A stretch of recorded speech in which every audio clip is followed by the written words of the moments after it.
Hey guys, welcome to all on my channel that is Shakuntala classes. I hope आप सबकी preparation बहुत अच्छी चल रही होगी। So today we are here to discuss a new topic of new unit. The topic is RTI Act 2005. Guys, as you know, paper 2 जो commerce है हमारा, उसके अंदर आपकी एक यूनिट है जो कि लीगल एस्पेक्ट है, जिसमें हमें बहुत सारे एक्ट्स पर डिस्कशन करनी होती है। तो आज हम यहाँ पर डिस्कस करेंगे आरटीआई एक्ट 2005 के कुछ एक एमसीक्यूज के ऊपर, जो कि मैं आपको इन डिटेल करवाऊंगी, जिससे कि आपको देखो एमसीक्यूज आप लोग बहुत लगाते हो, ठीक है। आपने बहुत सारे मॉक टेस्ट भी किए होंगे, बट प्रॉब्लम पता क्या आती है कि एमसीक्यूज तो कर लिए, बट हमें उनकी एक्सप्लेनेशन नहीं पता कि अगर इसका आंसर ये बी ऑप्शन है तो क्यों है, बाकी के ऑप्शंस क्यों नहीं है, बाकी के ऑप्शंस क्या बोलते हैं। तो वो जो डिटेल्ड एक्सप्लेनेशन है वो बहुत इंपॉर्टेंट होती है गाइस। अगर आप पीवाईक्यूज भी करते हो, प्रीवियस ईयर क्वेश्चंस भी करते हो, तो उनके लिए भी आपको जो है उनकी जो ऑप्शंस होते हैं ना, वो सारे के सारे ऑप्शंस डिटेल्ड में करना बहुत इंपॉर्टेंट होते हैं, बिकॉज क्वेश्चंस कभी रिपीट नहीं होते, बट द कॉन्सेप्ट जो है वो रिपीट होता है। ओके, तो चलिए अब हम ज्यादा टाइम वेस्ट ना करते हुए कंटिन्यू करते हैं हमारे आज के टॉपिक को। सो रेडी हो सब? So guys let's start. Here is our first question on your screen. RTI act 2005 came into force on. बताइए आरटीआई एक्ट 2005 ये फोर्स में कब आया? ऑब्वियसली गाइस बहुत सिंपल सा क्वेश्चन है। 12 अक्टूबर 2005, 15 अगस्त 2005, 15 जून 2005 या 1 नवंबर 2005। सो बताइए इसका करेक्ट आंसर क्या होगा? इसका करेक्ट आंसर होगा गाइस, ये जो है ये जो क्वेश्चंस होते हैं आपको लाइक फोर्स में कब आया, इनेक्टमेंट कब हुआ एक्ट का, तो ये आपको पता होने चाहिए, बिकॉज समटाइम्स क्या होता है कि डायरेक्ट क्वेश्चंस भी जो है एग्जाम में आपसे पूछे जाते हैं। ओके, तो हमें तो कहीं से भी मार्क्स कट नहीं करवाने। तो इसका करेक्ट आंसर होगा आपका ऑप्शन नंबर ए, जो कि क्या बोलता है 12 अक्टूबर 2005 को आपका आरटीआई एक्ट जो है वो एग्जिस्टेंस में आया था। क्लियर? वो फोर्स में आया। उसके बाद आता है गाइस आपका नेक्स्ट क्वेश्चन। नेक्स्ट क्वेश्चन क्या है? Which of the following is not come under the definition of information under RTI Act 2005? आपको ये बताना है कि इनमें से आपको जो ये नीचे 4 ऑप्शंस दिए हैं, इनमें से कौन सा जो है पार्ट वो आपका इंफॉर्मेशन की डेफिनेशन में इंक्लूड नहीं किया गया अंडर द आरटीआई एक्ट 2005। तो बताइए इसका करेक्ट आंसर क्या होगा? Logbook, file noting, data material held in any electronic form या फिर सर्कुलर। तो इसके लिए गाइस सबसे पहले आपको पता होना चाहिए कि जो आरटीआई एक्ट है उसके अंदर जो इंफॉर्मेशन की डेफिनेशन है वो क्या कहती है, बिकॉज अगर आपको डेफिनेशन नहीं पता होगा तो आप कैसे बताओगे कि उसके अंदर किन किन चीजों को इंक्लूड किया जाता है, राइट? सो देखिए अब हम चलते हैं कि इसकी डेफिनेशन है क्या। देखो गाइस आरटीआई एक्ट 2005 है आपका, उसके अंदर इंफॉर्मेशन को डिफाइन किया है सेक्शन 2 क्लॉज एफ के अंदर। ओके, आपको मैंने एक बार बताया था सेक्शन 2 आपका डेफिनेशंस का सेक्शन होता है, फिर वो चाहे टेक्स्ट है या आपका लीगल एस्पेक्ट है, कुछ भी। तो देखिए इंफॉर्मेशन का मतलब क्या होता है? कोई भी मटेरियल जो किसी भी फॉर्म में हो, चाहे उसके अंदर रिकॉर्ड्स है, डॉक्यूमेंट्स है, मेमोज है, email, opinion, advice, press release, circular, orders, logbook, contract, report, paper, sample model, data material held in any electronic form and information relating to any private body which can be accessed by a public authority under any other law। देखो यहाँ पर क्या बात बोली गई, specifically यहाँ पर इन्होंने बताया कि इंफॉर्मेशन की डेफिनेशन की अगर आप बात करोगे तो उसके अंदर सारे record, document, memo, email, opinion सब कुछ इंक्लूड होगा, आपके कॉन्ट्रैक्ट होंगे, लॉग बुक्स होगी, जो डेटा इलेक्ट्रॉनिक फॉर्म में है वो भी होगा। बट क्या यहाँ पर इन सब में आपको कहीं पर भी फाइल नोटिंग दिखा? फाइल नोटिंग नहीं। तो इसका करेक्ट आंसर क्या है? File noting. फाइल नोटिंग जो है वो आपकी इंफॉर्मेशन की डेफिनेशन के अंदर इंक्लूड नहीं किया जाता। अब देखो बेसिकली अगर हम इंफॉर्मेशन की बात करते हैं तो इंफॉर्मेशन तो कहीं से भी ली जा सकती है, ठीक है। तो हो सकता है वो लॉगबुक से ली है, या कोई भी डाटा अगर आपका इलेक्ट्रॉनिक फॉर्म में पड़ा है, कोई सर्कुलर्स होते हैं। सर्कुलर्स क्या होते हैं? जो भी रूल्स रेगुलेशंस जो पब्लिश किए गए हैं, जो गाइडलाइंस है वो सब। लेकिन फाइल नोटिंग क्या होता है गाइस? फाइल नोटिंग में क्या होता है गाइस? ये ऐसे रिकॉर्ड्स या ऐसे डॉक्यूमेंट्स होते हैं जो कि क्या है, एक गवर्नमेंट एम्प्लॉइज के, मतलब जो गवर्नमेंट ऑफिशियल्स होते हैं, जो ब्यूरोक्रेटिक्स होते हैं, उन्हीं के क्या है ट्रांसफर होते रहते हैं one government employees to another. यहाँ पर क्या है, गवर्नमेंट के रिकॉर्ड रखे जाते हैं। ये ऐसे रिकॉर्ड होते हैं जो कि क्या है, अब देखो कुछ एक तो सीक्रेट इन्फॉर्मेशन भी होती है ना गवर्नमेंट की, तो वो सब वो कहाँ कैप्ट करते हैं? फाइल नोटिंग में। तो अब जो वो इन्फॉर्मेशन है वो क्या है, वो इंडिविजुअल्स को नहीं दे सकते, नॉर्मल पर्सन को नहीं दे सकते, तो इसीलिए उसको क्या है, अलग रखा गया है आरटीआई एक्ट में से। Clear to everyone? चलिए आगे। अब आगे आता है आपका next question is what is the time limit to get the information under RTI act 2005। देखिए आरटीआई एक्ट 2005 के अंदर टाइम लिमिट क्या है, अगर आपको इंफॉर्मेशन लेनी है तो क्या वो 15 डेज होगा, 45 डेज, 60 डेज या 30 डेज? तो अब आपको पता होना चाहिए कोई भी information, first of all RTI act क्या होता है? राइट टू इंफॉर्मेशन, जो कि क्या करता है, एवरी सिटीजन जो है उसको क्या एक राइट देता है कि वो पब्लिक अथॉरिटी के रिगार्डिंग अगर उसे कोई भी इंफॉर्मेशन चाहिए तो वो इंफॉर्मेशन गेट कर सकता है। लेकिन कितना टाइम लिमिट है कि वो कितने टाइम में इंफॉर्मेशन गेट कर सकता है? तो इसका करेक्ट आंसर क्या होगा guys? It's option D. Option D मतलब 30 डेज। अब वो कैसे, देखिए सेक्शन 7 सबसेक्शन 1 जो है आरटीआई एक्ट का, वो क्या कहता है कि जो पीआईओ है आपका, पीआईओ क्या है, पब्लिक इंफॉर्मेशन जो ऑफिसर होते हैं वो क्या है, वो इंफॉर्मेशन प्रोवाइड करते हैं विद इन 30 डेज। मतलब अगर आप नॉर्मल केस की बात करते हो, अगर आपको किसी नॉर्मल केस के रिगार्डिंग कोई इन्फॉर्मेशन चाहिए तो 30 दिनों के अंदर पीआईओ का क्या काम होता है कि वो इन्फॉर्मेशन फर्निश करेंगे। ओके, और अगर कोई भी इंफॉर्मेशन जो कि किसी पर्सन की लाइफ से रिलेटेड है तो वो 48 आवर्स के अंदर, मतलब विद इन 48 आवर्स वो इंफॉर्मेशन जो है वो पीआईओ के द्वारा फर्निश कर दी जाती है। ठीक है, तो इसमें क्या बोला हुआ है कि बेसिकली आपको ये देखना है कि आप जो इन्फॉर्मेशन गेट कर रहे हो वो किससे रिगार्डिंग है। अगर नॉर्मल केस है 30, अगर लाइफ से रिलेटेड है 48 hours. Many of us interpret 30 day duration in wrong way. अब यहाँ आपको थोड़ा सा ध्यान देना है कि क्या बोल रहे हैं। हम में से बहुत लोग जो है 30 डेज की जो कैलकुलेशन करते हैं वो गलत तरीके से करते हैं। कैसे? जो टाइम लिमिट जो है उसको कैलकुलेट किया जाता है bye counting number of calendar days, not number of working days. यहाँ पर जो 30 डेज जो कैलकुलेट किए जाते हैं ना वो क्या है, कहते हैं कि वो कैलेंडर डेज के अकॉर्डिंग कैलकुलेट करते हैं, ना कि वर्किंग डेज के अकॉर्डिंग। इतना क्लियर हुआ? अब वर्किंग डेज के अकॉर्डिंग कैसे, अब ये थोड़ा सा और हम इसको समझते हैं। देख लीजिए, मान लो अगर आपने आरटीआई एप्लीकेशन अगर 28 फैब 2016 को सपोज करके चलते हैं आपने लिखी है, ठीक है, किसी भी चीज के रिगार्डिंग अगर आपको इन्फॉर्मेशन चाहिए तो आपने 28 फैब को आपने एप्लीकेशन डाल दी। ओके, अब वो जो एप्लीकेशन है अगर वो 1 मार्च 2016 को हम मान के चलते हैं कि वो आपकी एप्लीकेशन वहां पर आपने डेट कर दी, मतलब कि इस तारीख तक आपने ये एप्लीकेशन डाल दी, but you sent your application dated 1 March 2016 to the PIO. अब आपने तो एप्लीकेशन 28 फरवरी को लिख दी, लेकिन आपने उसको सेंड कब किया पीआईओ के पास? 1 मार्च 2016 को। ठीक है, आपने किसी भी वे के थ्रू किया या आपने रजिस्टर्ड किया, स्पीड पोस्ट किया, कहने का मतलब आपने उसको क्या कर दिया, भेज दी अपनी एप्लीकेशन को, और 3 मार्च 2016 तक वो स्पीड पोस्ट होके वहां पहुंची है।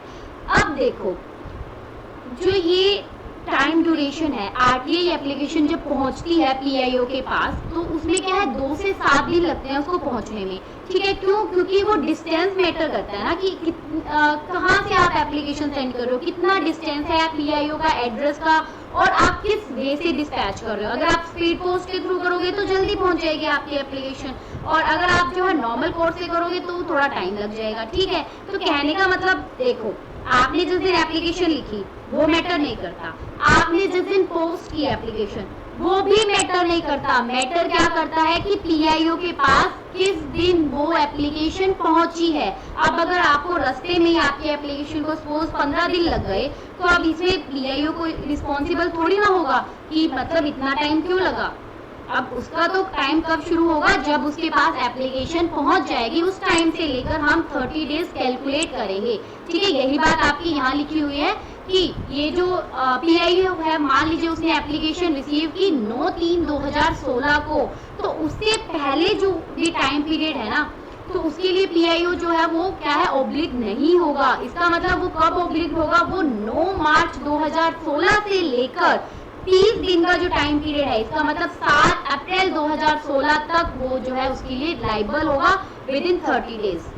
समझ में आया? वर्किंग डेज मैटर नहीं करता, आप सिर्फ कैलेंडर डेज के अकॉर्डिंग टोटल 30 डेज को कैलकुलेट करेंगे। आई होप गाइस क्लियर हो गया होगा। कुछ भी नहीं, मैं आपको एक बार थोड़ा सा रिपीट कर देती हूँ। क्वेश्चन क्या था कि टाइम लिमिट क्या है अगर आपको इन्फॉर्मेशन लेनी है RTI एक्ट 2005 के अंदर। तो देखो टाइम लिमिट जो है बेसिकली क्या होता है, PIO के पास होता है कि वो 30 डेज के अंदर आपकी इन्फॉर्मेशन को फर्निश करेगा। बट अगर कोई इन्फॉर्मेशन लाइफ से रिलेटेड है तो 48 आवर्स का टाइम होता है। ठीक है, अब जो 30 डेज की बात की वो कैलकुलेट कैसे होगा, वो आप कैलकुलेट करोगे जिस दिन PIO के पास एप्लीकेशन पहुंच गई उस दिन से लेकर कैलेंडर डेज के अकॉर्डिंग टोटल आपने 30 डेज कैलकुलेट करनी है, नो मैटर कि ये आपके वर्किंग आवर्स है या नहीं है। Okay clear? अब आते हैं गाइस हमारा नेक्स्ट क्वेश्चन। नेक्स्ट क्वेश्चन क्या है, ये रहा, what is the time limit to get the information concerning the life and liberty of a person. ये तो मैं अभी अभी क्लियर करके आई हूँ ना कि अगर लाइफ एंड लिबर्टी से रिलेटेड है तो कितना टाइम लिमिट लगता है इंफॉर्मेशन PIO को फर्निश करने में, तो कितना टाइम लगेगा, इट्स 48 आवर्स। तो ऑप्शन ए जो है वो आपका क्या होगा, करेक्ट होगा। क्लियर? अब आते हैं नेक्स्ट क्वेश्चन पर। आप बताइए what is the fee for getting information under RTI act. RTI act के अंदर अगर आप लोगों को इंफॉर्मेशन लेनी है तो फीस कितनी फीस लगेगी। ठीक है, एप्लीकेशन जब आप भरते हो तो कुछ ना कुछ तो फी लगेगी ना उसकी, तो कितनी फी जो है वो चार्ज की जाती है जब भी क्या है आप एप्लीकेशन फाइल करते हो। तो देखो 20 रुपीज, 50, 100 या 10। तो गाइस देखो, अब ये आप बोलोगे ये तो बहुत नॉर्मल सा क्वेश्चन है, हर एक पर्सन को पता है कि कितने रुपीज लगते हैं, 10 रुपीज जो है वो चार्जेस आते हैं अगर आप क्या करते हो, फाइल करते हो। बट यहाँ मेरा ये जो मोटिव क्या था ये क्वेश्चन डालने का, कि आपको ये तो पता है 10 रुपीज लगते हैं, एक्स्ट्रा और क्या कॉस्ट लगती है, ये सब चीजें हम जो है इस क्वेश्चन के थ्रू डिस्कस करेंगे। तो देखिए अब यहाँ पर आगे क्या है, इसका करेक्ट आंसर ऑप्शन डी। ठीक है, क्यों? क्योंकि फीस जो है वो कितनी लगेगी, 10 रुपए लगेगी। Demand draft, bank cheque, Indian postal order या किसी भी थ्रू अगर आप पे करते हो, चाहे आप कैश में पे करते हो तो भी आपकी क्या है, मतलब 10 रुपए फीस लगेगी अगर आप RTI फाइल कर रहे हो। कई बार आपने सुना भी होगा ना, कोई भी अगर हमें इंफॉर्मेशन चाहिए कहते हैं ना RTI लगा दो, RTI लगा दो, क्यों, 10 रुपए तो उनकी फीस है और आपको इन्फॉर्मेशन भी सारी मिल जाएगी। अब बात क्या आती है कि और क्या क्या चार्जेस लगते हैं, ये आपको मेन इस चीज में ध्यान रखना है, मतलब यहाँ पर हम इस क्वेश्चन में डिस्कस करने वाले हैं। देखो ₹10 तो आपके किसके लिए है, एप्लीकेशन जब आप भरते हो तो उसमें आपको साथ में 10 रुपए देने पड़ते हैं। उसके बाद में चार्जेस फॉर कॉपिंग क्रिएटिंग, यहाँ पर क्या है, चार्जेस और एक्स्ट्रा चार्जेस क्या लगते हैं अगर आपने कुछ कॉपी कराया, क्रिएट किया, मान लीजिए 4 A4 और A3 साइज पेपर या 4 लार्ज साइज पेपर। कहने का मतलब जब RTI आप इंफॉर्मेशन लोगे, ठीक है, आप पब्लिक अथॉरिटीज से रिलेटेड क्या है इंफॉर्मेशन ले रहे हो PIO से, तो वो आपको चार्जेस भी तो लेगा किस चीज के, कि भाई हम इंफॉर्मेशन दे रहे हैं, तो वो कहीं पर आपको प्रिंट आउट करके ही देगा या आपको पेन ड्राइव में देगा, कहीं ना कहीं तो आपको किसी वे में तो इन्फॉर्मेशन मिलेगी ना, वो कोई भी वे हो सकता है। तो अगर आप प्रिंट आउट फॉर्म में ले रहे हो, चार्जेस लगेंगे कॉपी कराने के, क्रिएट करने के, कितने, अगर A4 साइज या A3 साइज पेपर है तो 2 रुपीज पर पेज, और अगर लार्ज साइज पेपर है तो एक्चुअल चार्जेस जितने हैं और cost price of a copy in large size paper, जितना एक्चुअल में लगा या फिर जो कॉस्ट प्राइस होगा कॉपी का, वो जो है आपके चार्जेस लग जाएंगे।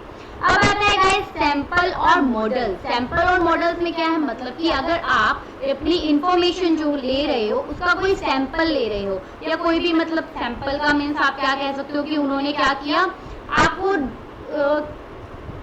मतलब पूरी इंफॉर्मेशन नहीं चाहिए, आपको कुछ एक इंफॉर्मेशन चाहिए उसके रिगार्डिंग, तो आपका क्या प्राइस लगेगा, एक्चुअल कॉस्ट या फिर जो भी उनका प्राइस है वो आपके क्या होंगे, चार्जेस लग जाएंगे। ठीक है, आगे आता है इंस्पेक्शन ऑफ रिकॉर्ड। अगर आप रिकॉर्ड की इंस्पेक्शन कराना चाहते हो, रिकॉर्ड जो भी रखा हुआ है उसको चेक कराना चाहते हो, तो देखो अब चेक कराने का मतलब क्या है कि अब मान लो आपको किसी भी टॉपिक के रिगार्डिंग इंफॉर्मेशन चाहिए।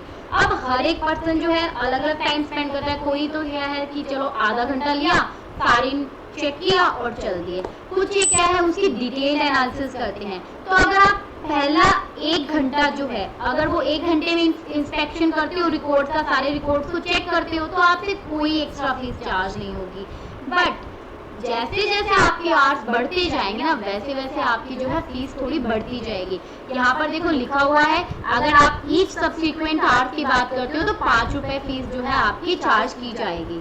ओके, फिर अगर आप इंफॉर्मेशन लेते हो डिस्क और फ्लॉपी के अंदर, अगर आप जो रिकॉर्ड है अगर आप किस फॉर्म में लेते हो, फ्लॉपी के फॉर्म में लेते हो, डिस्क के फॉर्म में लेते हो, तो आपसे कितना चार्जेस किया जाएगा, ₹50 पर डिस्क और फ्लॉपी।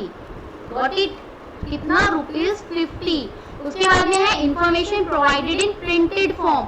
अगर इंफॉर्मेशन आप प्रिंटेड फॉर्म में प्रोवाइड कराते हो तो अब इसमें क्या होगा, यहाँ पर कितने चार्जेस होंगे, वही देखो यहाँ पर भी प्रिंटेड फॉर्म था, यहाँ भी प्रिंटेड फॉर्म है, तो ₹2 पर पेज, यहाँ पर सेम ₹2 पर पेज जो है वो यहाँ पर चार्जेस होंगे। क्लियर हुआ guys? ₹2 per page of photocopy for extract from the publication. Okay. तो आई होप आपको पीछे वाला क्वेश्चन क्लियर हो गया। उसमें जस्ट आपको क्या बताना था कि ₹10 तो लगते हैं, लेकिन उसके साथ एक्स्ट्रा रुपीज भी लगते हैं, जिसमें आपको मेन याद रखना है डिस्क और फ्लॉपी अगर करते हो वहां से, मतलब अगर आप इन्फॉर्मेशन लेते हो उस फॉर्म में, तो आपको ₹50 पे करने हैं। अगर आप इंस्पेक्शन करते हो तो आपको पहले का घंटा आपको कुछ नहीं देना, लेकिन आगे के जितने भी आवर्स आप स्पेंड करोगे ₹5 पर आवर आपको देने होंगे। ठीक है, और अगर आप प्रिंट आउट फॉर्म में लेते हो देन ₹2 पर पेज। क्लियर? अब आता है हमारा next question, if the interest of a third party are involved in information sought for the maximum time limit to get the information will be. अगर third party का इंटरेस्ट इन्वॉल्व है किसी भी information में जो कि आपको चाहिए, ठीक है, तो maximum time limit to get the information, तो मैक्सिमम आपको कितने टाइम में इंफॉर्मेशन मिल जाएगी, 30 डेज, 40 डेज, 45 डेज या 60 डेज। तो बताइए गाइस इसका करेक्ट आंसर क्या होगा। और वन मोर थिंग, जब आप ये अगर मेरी क्लास सुनो तो प्लीज पहले खुद से क्वेश्चंस अटेम्प्ट करने की कोशिश कीजिए, देन बाद में आप मेरे आंसर्स को सुनिए। उससे आपको भी प्रैक्टिस होगी और आपको पता भी लगेगा कि आपको कितना आता है, कहाँ आपको इम्प्रूवमेंट करने की रिक्वायरमेंट है। ओके, सो इसका करेक्ट आंसर क्या होगा आपका, option number B, that is 40 days. यहाँ पर 40 डेज है हमारा ऑप्शन नंबर बी में, तो इसका आंसर क्या होगा, ऑप्शन नंबर बी। अब देखो यहाँ पर हम बात करते हैं टोटल कितने डेज की रिक्वायरमेंट होती है। टाइम लिमिट अगर हम इंफॉर्मेशन की बात करते हैं 30 डेज, जैसा कि मैंने बताया था आपको, अगर आपने एप्लीकेशन फाइल की है तो वहां से लेकर आपको 30 दिन जो है लगेंगे अगर आपको पीआईओ से इंफॉर्मेशन लेनी है। अगर लाइफ एंड लिबर्टी की बात करते हैं तो टोटल 48 आवर्स लगेंगे। 5 days shall be added to the above response time in case the application for information is given to APIO। अब देखो हम बात कर रहे थे पीआईओ मैंने बताया आपको पब्लिक इंफॉर्मेशन ऑफिसर, ठीक है, लेकिन अगर वही response assistant public information officer ने देना है तो उसके अंदर क्या है 5 डेज ऐड कर दिए जाते हैं, लाइक 30 से 35 डेज, 40 से 45 डेज, तो वो एक्स्ट्रा 5 डेज जो है वो लेते हैं।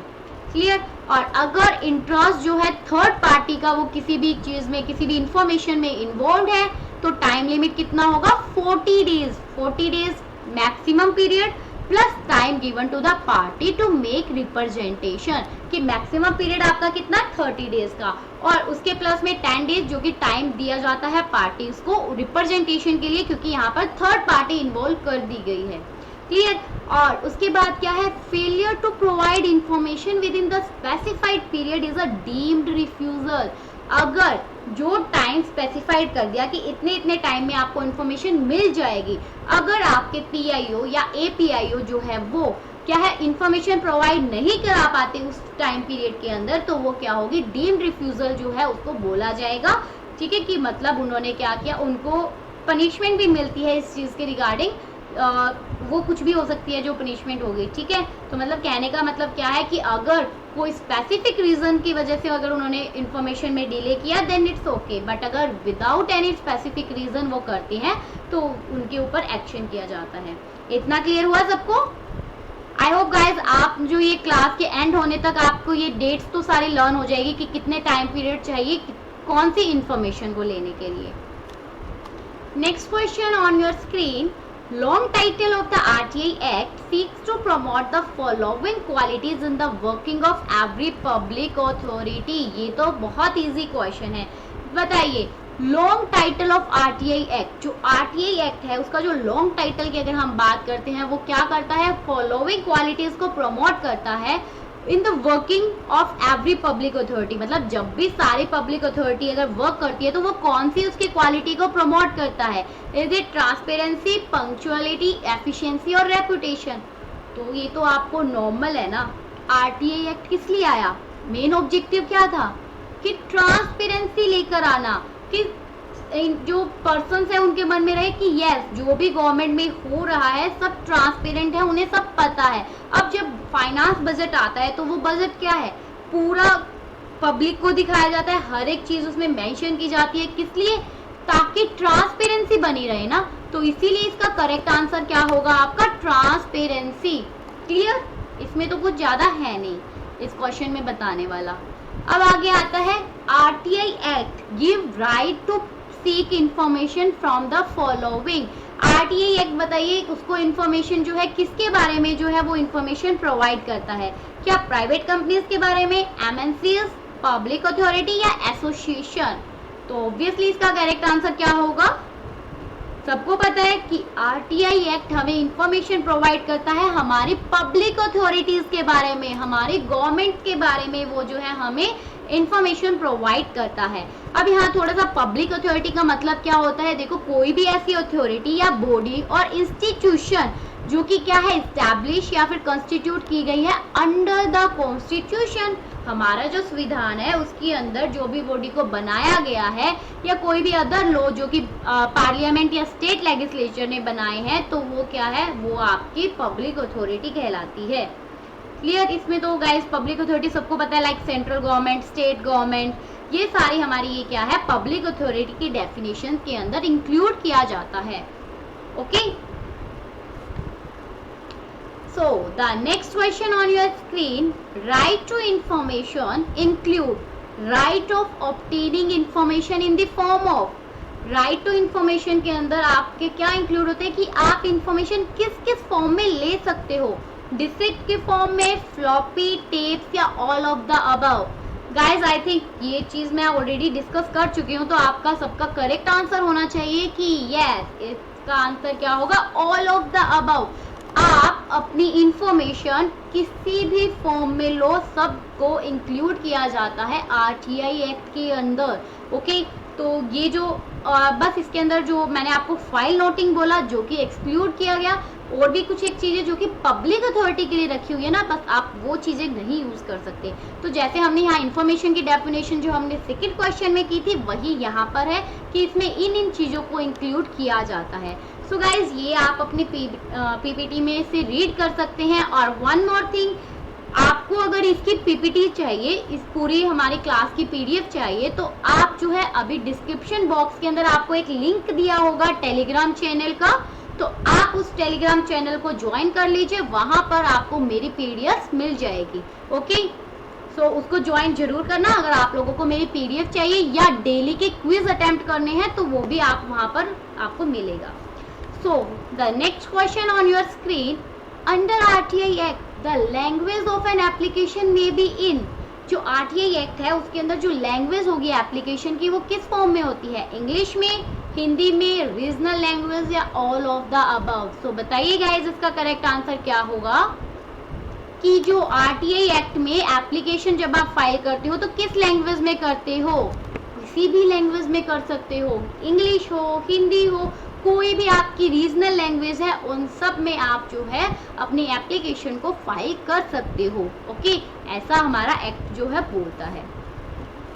अब देखिए आगे क्वेश्चन क्या है, which was the first country in the world to have enacted a legislation for providing for citizens RTI. कौन सी ऐसी पहली कंट्री है वर्ल्ड में जिसने क्या किया, आरटीआई का जो मतलब प्रोवाइड करने के लिए सिटीजन्स को ये एक लेजिस्लेशन, ये जो रूल्स बनाया, लॉ बनाया, तो ऐसी कौन सी कंट्री है जिसने सबसे पहले जो है आरटीआई एक्ट को लाया गया। इट्स स्वीडन, नॉर्वे, इंग्लैंड या फ्रांस। तो बताइए इसका करेक्ट आंसर क्या होगा, कौन सी ऐसी पहली कंट्री है वर्ल्ड में। सो इसका करेक्ट आंसर है आपका ऑप्शन नंबर ए, जो कि स्वीडन। स्वीडन जो है वो आपकी पहली कंट्री है वर्ल्ड में जिसने की क्या किया, आरटीआई एक्ट को सबसे पहले लेकर आई पब्लिक अथॉरिटी के रिगार्डिंग इंफॉर्मेशन लेने के लिए। ओके, याद रखना गाइस, ये चीजें क्वेश्चंस जो है एग्जाम में पूछे जा सकते हैं। अब आगे आता है, first Indian state that introduce the law of an RTI was. अब पहली कौन सी इंडियन स्टेट है जिसने की जो लॉ है आरटीआई का उसको इंट्रोड्यूस किया। वहां पर हमने क्या पढ़ा, पहली कौन सी कंट्री है जिसने की क्या किया, एक लेजिस्लेशन बनाया आरटीआई के रिगार्डिंग। अब बताओ कौन सी इंडियन स्टेट है, क्या ये तमिलनाडु, यूपी, महाराष्ट्र और गुजरात। तो इसका करेक्ट आंसर क्या होगा guys, it's Tamil Nadu. Option number ए जो है वो इसका करेक्ट आंसर है, जो कि क्या है, तमिलनाडु जो है वो पहली आपकी इंडियन स्टेट है जिसने की आरटीआई एक्ट को लेकर आई। उसके बाद आता है गाइस हमारा next question, a first appeal against the decision of a PIO can be preferred bye. जो पहली अपील की जाती है पीआईओ के डिसीजन के अगेंस्ट, वो कौन कर सकता है।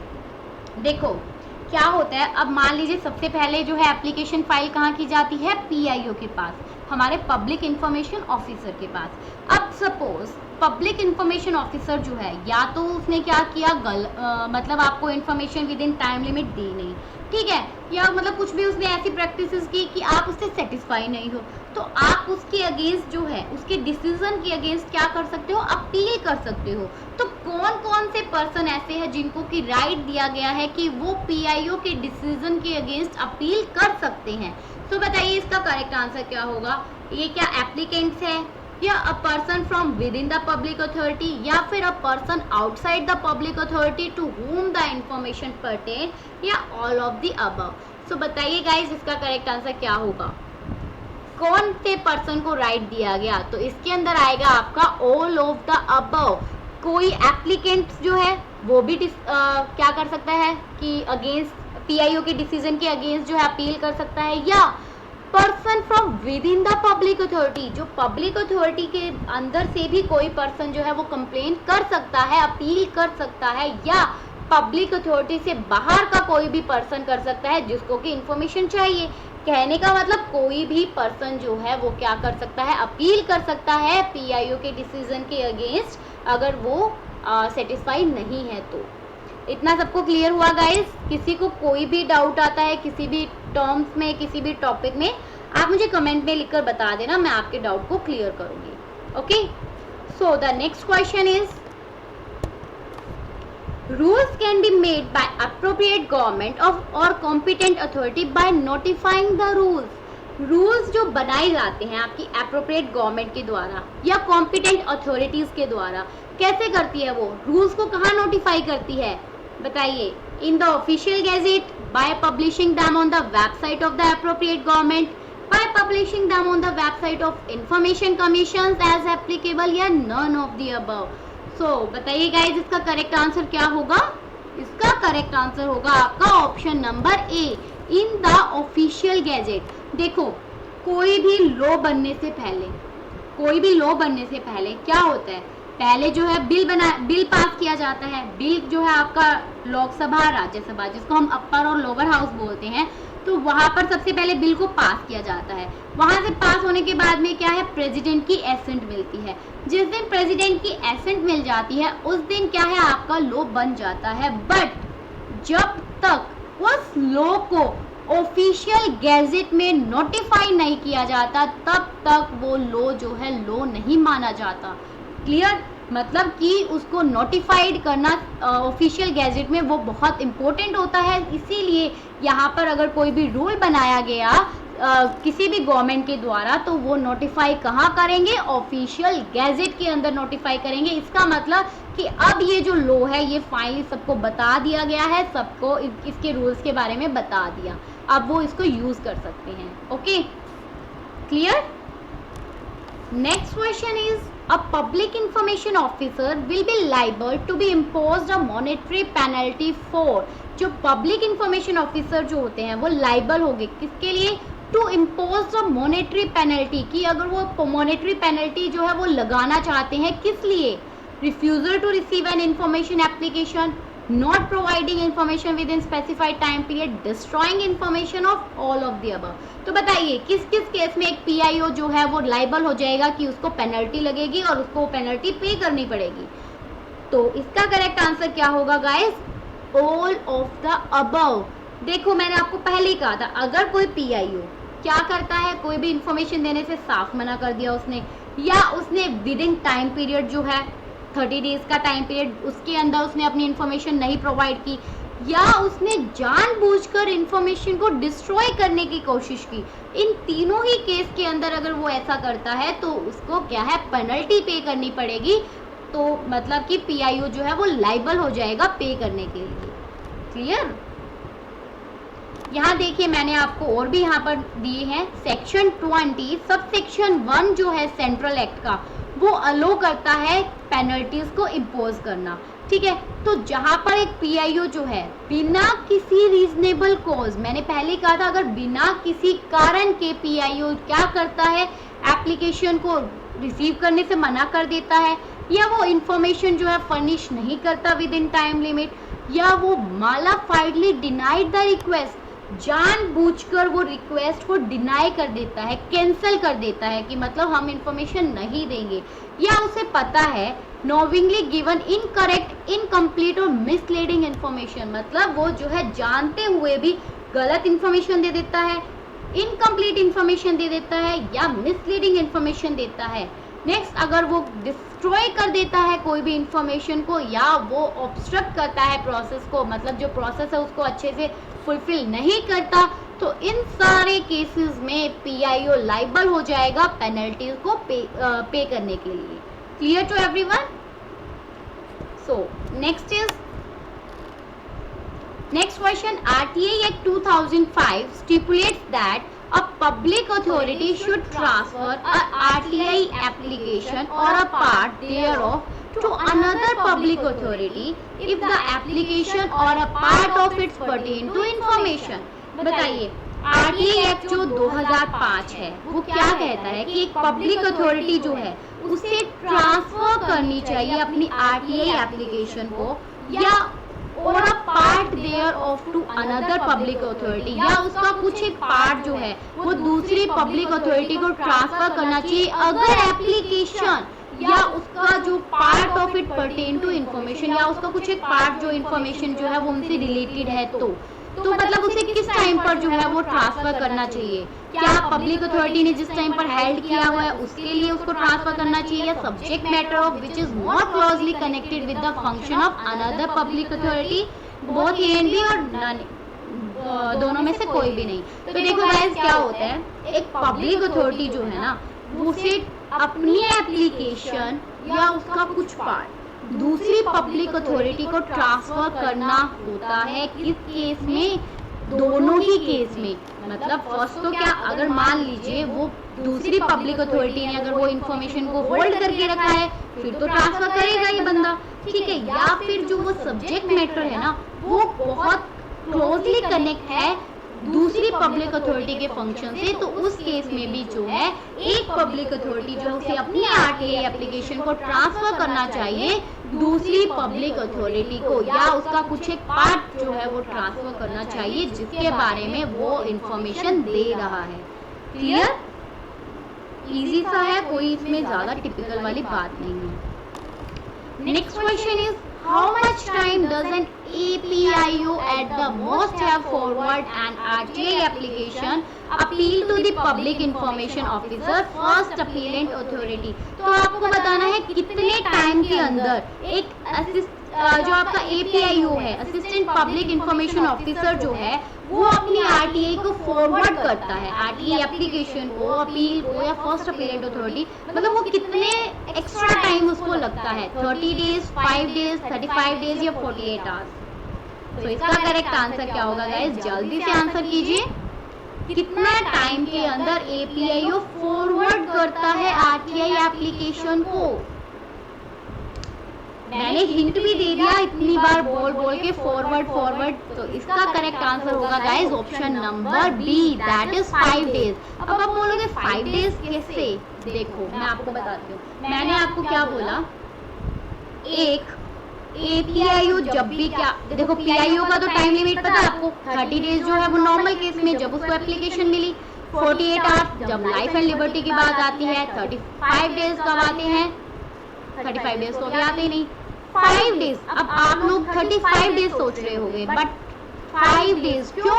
यहाँ पर फॉरवर्ड की बात है ना, जितना नॉर्मल टाइम पीरियड उसको लगता है उससे एक्स्ट्रा 5 डेज उसको लगते हैं APIO को कोई भी इंफॉर्मेशन फर्निश करने में। ये मैं आपको लास्ट क्वेश्चन से करवा चुकी हूँ। देखिए यहाँ पर मैंने इसकी डाली हुई है, जब मैंने आपको ये क्वेश्चन पीछे करवाया था तो यही स्लाइड थी। वहाँ देखिए मैंने आपको एक बात बताई थी कि 5 डेज ऐड कर दिए जाएंगे अबव रिस्पॉन्स टाइम।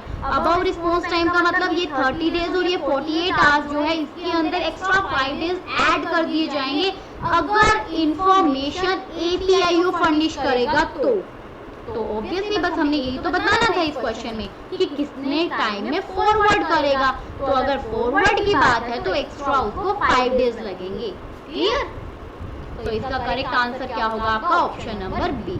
अब आता है गाइस आपका नेक्स्ट क्वेश्चन, ध्यान से देखिए। If a public information officer reasonably sever non exempted portion of a record from exempted portion. थोड़ा सा ध्यान से देखना ये क्वेश्चन क्या है। अगर पब्लिक इंफॉर्मेशन ऑफिसर जो है वो जो है जानबूझकर नॉन एग्जम्प्टेड पोर्शन जो है रिकॉर्ड का वो निकाल लेता है। नॉन एग्जम्प्टेड पोर्शन क्या होता है गाइस? वो पोर्शन इनकम का जो कि एग्जम्प्ट नहीं है। मतलब एग्जम्प्ट नहीं का मतलब क्या है कि उसके बारे में आप इंफॉर्मेशन ले सकते हो अंडर RTI एक्ट। यही बात होती है। RTI एक्ट में एग्जम्पशन का मतलब क्या होगा कि जो जिसके बारे में कोई भी नॉर्मल पर्सन इंफॉर्मेशन नहीं ले सकता। बट नॉन एग्जम्प्टेड का मतलब क्या है? जिसके बारे में हर एक पर्सन इंफॉर्मेशन ले सकता है। अगर PIO जो है नॉन एग्जम्प्टेड पोर्शन में से कुछ एग्जम्प्टेड पोर्शन निकाल लेता है, मतलब कि उस इंफॉर्मेशन से वो इंफॉर्मेशन निकाल लेता है जो कि एग्जम्प्टेड है और उसकी पार्शली जो है इंफॉर्मेशन वो प्रोवाइड कर देता है किसी भी पर्सन को, ही और शी, देन उसे क्या क्या चीजें ध्यान रखनी पड़ेगी? क्या उसे पर्सन का नेम देना होगा और डेजिग्नेशन देना होगा पर्सन का, गिविंग द डिसीजन। जब वो अपना डिसीजन देगा, जो पर्सन डिसीजन दे रहा है उसका नाम और डेजिग्नेशन लिखना होगा ऑब्वियसली। या उसके बाद में रीजन ऑफ द डिसीजन, कि उसने ऐसा डिसीजन क्यों लिया, PIO ने ऐसा डिसीजन क्यों लिया कि जो वो नॉन एग्जम्प्टेड पोर्शन में से एग्जम्प्टेड पोर्शन निकाल लेता है और उसकी पार्शियली इंफॉर्मेशन अगर वो प्रोवाइड कर रहा है किसी एप्लीकेंट को, तो उसने ये जो डिसीजन लिया उसका रीजन क्या है। क्योंकि गाइस देखो बेसिकली अगर क्या है, नॉन एग्जम्प्टेड पोर्शन सबके लिए अवेलेबल होती है, बट एग्जम्प्टेड पोर्शन जो है वो अवेलेबल नहीं होती, उसकी इंफॉर्मेशन नॉर्मल कोर्स में नहीं दी जाती। तो अगर PIO वैसी एग्जम्प्टेड इंफॉर्मेशन की कुछ पोर्शन अगर वो दे देता है तो उसको उसका रीजन तो बताना पड़ेगा ना, वो ऐसा डिसीजन क्यों ले रहा है। Detail of the fee the applicant may have to pay, obviously उसे डिटेल भी देनी पड़ेगी कि एक जो फी है उसने कितनी पे की है एक एप्लीकेंट ने। Applicants right for a review for the decision, applicant का राइट क्या है डिसीजन को रिव्यू करने का। ठीक है, choose the correct answer from the following code. अब आपको इस कोड में से करेक्ट आंसर चूज करना है कि इसका करेक्ट आंसर क्या होगा। तो इसका करेक्ट आंसर होगा ऑप्शन नंबर डी। इसका मतलब ये सारी की सारी डिटेल जो है PIO को देनी जरूरी होती है अगर वो कुछ ऐसा डिसीजन लेता है तो। क्लियर? आई होप आपको क्लियर हो गया होगा। Okay guys, next question on your screen. RTI Act is not applicable to, RTI Act जो है वो applicable नहीं होता, बताइए कहाँ पर? All non-government organizations substantially financed by political party, सारी नॉन गवर्नमेंट ऑर्गेनाइजेशन जो कि फाइनेंस की जाती है पॉलिटिकल पार्टी के द्वारा, all body on controlled or substantially financed by the appropriate government, या all non-government organizations substantially financed by the appropriate government, या all of the above। तो आपको बताना है कि आरटीआई एक्ट इनमें से किसके ऊपर एप्लीकेबल नहीं होता। तो देखो आपको साफ पता लग रहा है। मैंने पहले आपको बताया पब्लिक अथॉरिटी क्या होती है, वो अथॉरिटी जो कि फाइनेंस की जाती है किसी गवर्नमेंट के द्वारा, राइट। अब यहाँ पर पॉलिटिकल पार्टी का क्या मतलब बनता है, बताओ। पॉलिटिकल पार्टी का क्या मतलब बनता है, गवर्नमेंट चाहे वो नॉन गवर्नमेंट ऑर्गेनाइजेशन है या गवर्नमेंट ऑर्गेनाइजेशन है, that's a different thing. But finance किसके द्वारा होनी चाहिए, गवर्नमेंट के द्वारा फाइनेंस होनी चाहिए। तो यहाँ पर अगर फाइनेंस पॉलिटिकल पार्टी कर रही है तो उसका तो कोई मतलब ही नहीं है ना, तो उसके ऊपर आरटीआई एक्ट क्यों लगेगा, क्लियर। तो इसका करेक्ट आंसर क्या होगा, option number A. Next question is exempted information under RTI act are. RTI act में कौन कौन सी इंफॉर्मेशन एग्जम्प्टेड है, information which affect sovereignty and integrity of India, वो इंफॉर्मेशन जो कि अफेक्ट करती है इंडिया की सॉवरेनिटी या इंटीग्रिटी को, cabinet paper and fiduciary information, both या नन। सो गाइस इसका करेक्ट आंसर क्या होगा, बोथ, क्योंकि ये दोनों क्या है, आपकी एग्जम्प्टेड इंफॉर्मेशन का पार्ट है। अब आप बोलोगे मैम एग्जम्प्टेड इंफॉर्मेशन में क्या क्या आता है, तो चलिए देखते हैं। सेक्शन 8 जो है गाइस, उसका सब सेक्शन 1 जो है उसके अंदर सारी की सारी एग्जम्पशंस जो है वो लिखी हुई है। एग्जम्पशन किस किस से रिगार्डिंग होती है, कोई भी इंफॉर्मेशन जो कि क्या है, सिक्योरिटी, सॉवरेनिटी एंड इंटीग्रिटी जो है इंडिया की, मतलब इंडिया की सिक्योरिटी को अफेक्ट करती है, तो वो क्या है, प्रोवाइड नहीं की जाएगी। वो इंफॉर्मेशन एग्जम्प्टेड है आपके आरटीआई एक्ट से। कोई भी ऐसी इंफॉर्मेशन जो कि क्या है, कंटेम्प्ट ऑफ कोर्ट, कोर्ट के अकॉर्डिंग क्या है, वो इंफॉर्मेशन सही नहीं है, जजेबल नहीं है, तो वो भी क्या होगी, आप उसको प्रोवाइड नहीं करोगे नॉर्मल पब्लिक को। कोई ऐसी इंफॉर्मेशन जो कि क्या करती है, breach of privilege of parliament और द स्टेट लेजिस्लेशन, पार्लियामेंट और स्टेट लेजिस्लेशन जो है उनके क्या है, मतलब उनकी जो प्रिविलेज होती है, उनकी जो मेन रूल्स है, रेगुलेशन है, अगर उनको कोई ब्रीच करती है कोई इंफॉर्मेशन, ठीक है, तो उनके अगेंस्ट है कुछ, तो वो भी क्या होगी, वो आपके आरटीआई एक्ट में नहीं आएगी। फिर आती है कोई भी ऐसी इंफॉर्मेशन जिसमें कॉमर्शियल कॉन्फिडेंस, ट्रेड सीक्रेट्स और intellectual property, the disclosure of which would harm the competitive position of third party, मतलब कोई ऐसी इंफॉर्मेशन जिसके अंदर कोई ट्रेड के सीक्रेट्स है, कोई इंटेलेक्चुअल प्रॉपर्टी है जो कि क्या है, थर्ड पार्टी की कॉम्पिटिटिव पोजीशन को हार्म करती है, तो वो इंफॉर्मेशन भी जो है प्रोवाइड नहीं की जाएगी। कोई भी इंफॉर्मेशन जो कि अवेलेबल होती है पर्सन को in his fiduciary relationship unless the competent authority is satisfied that the larger public interest warrant the disclosure, या कोई भी ऐसी इंफॉर्मेशन जो कि क्या है, अवेलेबल होती है पर्सन को उसके रिलेशनशिप, फिड्यूशरी रिलेशनशिप, फिड्यूशरी मतलब जो जानबूझकर बनाई जाती हैं।